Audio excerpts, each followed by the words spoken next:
Hi అండి. ఉపరాష్ట్రపతి ఎన్నికలైతే start అయిపోయినాయండి. ఈరోజు ఉదయం 10 గంటల నుంచి సాయంత్రం ఆల్మోస్ట్ 5 గంటల వరకైతే ఎన్నికలైతే జరుగుతాయి.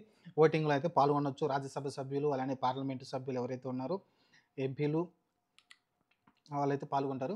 మరి ఎవరు గెలుస్తారంటే క్లియర్‌గా తెలిసిందే. ఎన్‌డీఏ అభ్యర్థి ఎవరైతే బలపరిచారో సిపి రాధాకృష్ణ గారైతే ఆల్మోస్ట్ గెలిచారనే కనిపిస్తున్నారు. ఆయన తమిళనాడు నుంచి ప్రాతినిధ్యం వహిస్తున్నారు ఉపరాష్ట్రపతి క్యాండిడేట్‌గా.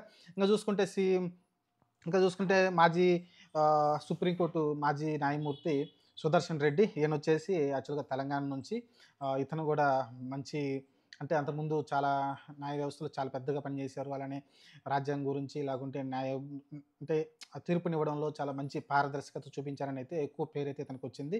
ఒక మంచి న్యాయమూర్తిగా అయితే కొనసాగారని అయితే ఎక్కువ పేరుంది ఇతనికి. అతనైతే ఇక్కడ ఐఎన్‌డే కూటమి అయితే బలపరుస్తూ ఉంది. ఇంక చూసుకుంటే యాక్చువల్‌గా మొత్తం వచ్చేసి 786 ఓట్లయితే ఉన్నాయి. మొత్తం ఓవరాల్‌గా వచ్చేసి దానిలో కొంతమంది రాజీనామా వల్ల, డెత్‌ల వల్ల కొంతమంది లేరు. అయి పక్కన పెట్టేస్తే మిగతాదొచ్చేసి మీరు చూసుకుంటే బీఆర్ఎస్ కావచ్చు, లేకపోతే జనతా దళ్ అని ఒక 2 పార్టీలున్నాయి. అక్కడి నుంచి బీఆర్ఎస్ ఏదైతే కేసీఆర్ పార్టీ ఉందో వాళ్ళు గూడా ఈ ఎన్నికలు మేము దూరంగా ఉంటామని చెప్పుకొచ్చారు. అంటే ఆ ఓటింగ్‌లో పాల్గొనరు వాళ్ళు. ఆ 2 పార్టీలు కూడా పాల్గొనరు. బీఆర్ఎస్ దగ్గర నలుగురు రాజ్యసభ సభ్యులైతే ఉన్నారు. వాళ్ళైతే ఈ ఓటింగ్‌లో పాల్గొనరు. ఇంక మిగతా వాళ్ళొచ్చేసి పాల్గొంటారు. దాదాపు నా ఎంత 386 ఓట్లొస్తే ఎవరైతే 386 ఓట్లొస్తే వాళ్ళైతే గెలుస్తారు.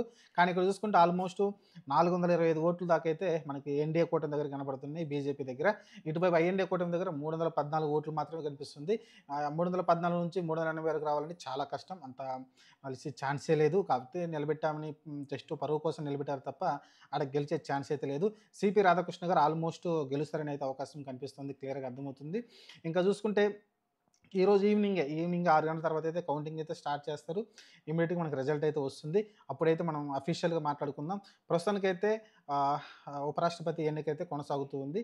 అది అయిపోయినాక మనం మాట్లాడుకుందాం మళ్ళీ.